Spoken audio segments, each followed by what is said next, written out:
విదేశాల వనితలకు సారెపోసి పంపేది, భారతీయ సంస్కృతిని సగర్వంగా చాటేది, మన జాతీయ జెండాకు సమానంగా నిలిచేది.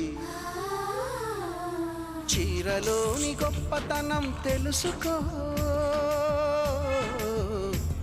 ఈ చీర కట్టి ఆడతనం పెంచుకో.